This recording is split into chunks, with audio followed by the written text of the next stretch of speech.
UKLO 1 year masters. No IELTS required up to 5 years visa. High visa success rate. Sir ఇంకోటేంటంటే, ఇప్పుడు మొన్న జరిగిన ఏదైతే ముంబై ఇష్యూ ఉందో, ముంబైలో ఒక హీరోయిన్, ప్రముఖ హీరోయిన్‌ని తీసుకొచ్చి, ఆంధ్రాకి తీసుకొచ్చి, ఆ అమ్మాయిని ఒక జైల్‌లో 18 రోజులు వాళ్ళ అమ్మా, నాన్నని, వాళ్ళ పేరెంట్స్ కలిపి ఒక 18 రోజులు జైల్‌లో వేశారని చాలామంది ఆరోపణలొస్తున్నాయి. అది నిజమే నిజమే అని చెప్తున్నారు చాలామంది. సో, ఈవెన్ దీనెనక సజ్జల రామకృష్ణారెడ్డి గారున్నారని చాలామంది అంటారు. ఇది నిజంగా సజ్జల రామకృష్ణారెడ్డి హత్య లేకపోతే ఆయన పాత్ర లేకపోతే అంత దూరం వెళ్లి తీసుకొచ్చే అవకాశాలున్నాయంటారా? డెఫినెట్‌గానండి. జగన్ గవర్నమెంట్‌లో ఏ అవినీతి బాగోతం జరిగినా సరే సజ్జల రామకృష్ణారెడ్డి తాలూకు చెయ్యి ఉందండి. సజ్జలకి కొంచెం ఈ పరిపాలన మీద ఎలా ఉంటుంది గానీ అంటే దాన్నేమంటారండి, అందాన్ని ఆస్వాదించేటువంటి గొప్ప అలవాటుంది. అందుకనే ఆయన ఎన్ని అందాలను ఆస్వాదించాడో అందరికీ తెలుసు. మళ్ళీ ప్రత్యేకించి చెప్పుకోవడం ఎందుకు?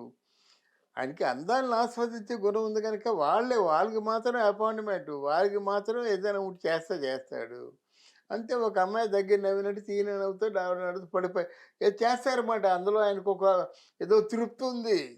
ఇటువంటి ఈ ఎక్కువ కనుక దాంట్లో ఏదో ఆయనకు తృప్తి ఉంది కనుక సంకనాకపోయారు అందరూను. సార్ ఇంకోటేంటంటే, బాలినేని శ్రీనివాసరెడ్డి గారు ఎవరైతే ఉన్నారో ఆయన జగన్మోహన్ రెడ్డి గారి అత్యంత బంధువే అని చెప్పొచ్చు. ఈవెన్ అదే బాలినేని శ్రీనివాసరెడ్డి గారు ఆయన నిన్న ఒక స్టేట్మెంట్ చెప్పడం జరిగింది. నన్ను వైసీపీ పార్టీలోనే సరిగ్గా పట్టించుకోవట్లేదని. ఈవెన్ లాస్ట్ ఒక 5 ఇయర్స్ మనం చూసుకున్నట్లయితే జగన్మోహన్ రెడ్డి గారు ఎమ్మెల్యేలకి అపాయింట్మెంట్ ఇవ్వలేని పరిస్థితి మనం చూసాం. అదే తరహాలో జగన్మోహన్ రెడ్డి గారు ప్రభుత్వం మారినా గానీ అదే తరహాలో ఉన్నారంటారా? అవునండి. ఆయన చేసిన పెద్ద తప్పేంటంటే ఆయన ఇంకా అధికారంలో ఉన్నాననుకుంటున్నాడు. అదే ధిక్కారం, అదే అపాయింట్మెంట్లు, అదే మాటలమాట. అదే శిక్షించడం. వాడు ఏమంటున్నాడంటే, మాకు మీకు పెద్ద తేడా లేదురా బాబు, మాది 40% మీది 46%. ఓన్లీ 6% కదా మేము గెలిచామంటాడు ఆయన. అవును. ఆయనకి ఓట్ బ్యాంక్ ఉంది కదా! అదే భావిస్తున్నారు. అదే భ్రమలో ఉన్నాడు. అయితే ఆయనలో ఉన్న పెద్ద గుడ్డి నమ్మకం. అటు విజయసాయి రెడ్డిని నమ్మాడు, ఇటు సజ్జలు నమ్మాడు. మొత్తం ఎమ్మెల్యేలకు ఎవరికి కూడా కనీసం అపాయింట్మెంట్ లేదు. మిగతా వాళ్ళతో మాట్లాడడానికి కూడా ఇబ్బంది. ఆయన దగ్గర ఫోన్ లేదు. ఆయనకి అసలు ఫోన్లే లేవు. ఫోన్ నెంబర్ ఆయనకి తెలీదు. ఇన్ని కుతంత్రాలతో ఉన్నటువంటి నాయకుడిని ఎవరు నమ్ముతారండి? మొన్న రజనీకాంత్ అడిగాడు, మీ ఫోన్ నెంబర్ ఏమిటని. అబ్బాయి నా ఫోన్లు లేవండి అన్నాడు. మరి మీకు వస్తే ఎలాగా? ఎవరు చూస్తారు? నా ఫోన్లు లేవు, నాకు ఫోన్ నెంబర్లు లేవు అన్నంత తాంత్రికుడు ఆయన. సార్ ఇంకోటేంటంటే, తాడిపత్రిలో ఏదైతే అల్లర్లు జరుగుతున్నాయో అది ఇప్పటికీ ఇలాగే కంటిన్యూ అవుతుందండి సార్. ఏదైతే పెద్దారెడ్డి గారున్నారో అక్కడ, పెద్దారెడ్డి వైపు ఏదైతే వీళ్ళు జేసీ బ్రదర్స్ ఒక టార్గెటెడ్‌లా వెళ్తున్నారో, ఈవెన్ అక్కడ అశ్మిత్ రెడ్డి, అక్కడ present MLA, Tadipatri present MLA Ashmit Reddy గారు కూడా నిన్న ప్రెస్ మీట్ పెట్టడం జరిగింది.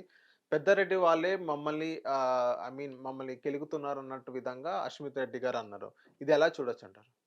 లేదండి. అక్కడ మొదటి నుంచి కూడా వీళ్ళిద్దరి మధ్య కోల్డ్ వార్ నడుస్తుందండి. దివాకర్ రెడ్డి కొంచెం సైలెంట్‌గా ఉన్నాడు కానీ, ప్రభాకర్ రెడ్డి చాలా ఫోర్స్‌గా ఉన్నాడు. పెద్దారెడ్డి కూడా చాలా ఫోర్స్‌గా ఉన్నాడు. వీళ్ళ మధ్య ఫ్యాక్షన్ తగాదాలు ఎప్పటినుంచో ఉన్నాయండి. అయితే ఇప్పుడు పెద్దారెడ్డి ఏంటంటే వైసీపీ గనక ఆయనకేంటంటే భయం. ఈ ప్రభాకర్ రెడ్డి, దివాకర్ రెడ్డి వాళ్ళు హత్యా ప్రయత్నాలు చేస్తారేమో, ఆ ఊర్లో ఉండడానికి వీల్లేదని కొందరు అనుకుంటుంటే, ఇక్కడే ఉంటాను, ఈ గంట మీద ఉంటానని చెప్పేసి ఆయన పెద్దారెడ్డి అంటున్నాడనమాట. అసలు ముందు ఊర్లో రావడానికే కొంచెం ప్రాబ్లం అయింది. ఆ కోల్డ్ వార్ అలాగే ఉందండి. కోల్డ్ వార్‌ని పరిష్కరించే మార్గం లేకపోతే మళ్ళీ ఫ్యాక్షన్ కంటిన్యూ అవుద్దండి అక్కడ. హిట్ టీవీ యాప్ ని డౌన్లోడ్ చేసుకోండి. ఇందులో short news, live news, entertainment movies అన్ని అవైలబుల్ గా ఉన్నాయి. Please download hit TV app. Hit TV యాప్ని ఫ్రీగా డౌన్లోడ్ చేసుకోండి.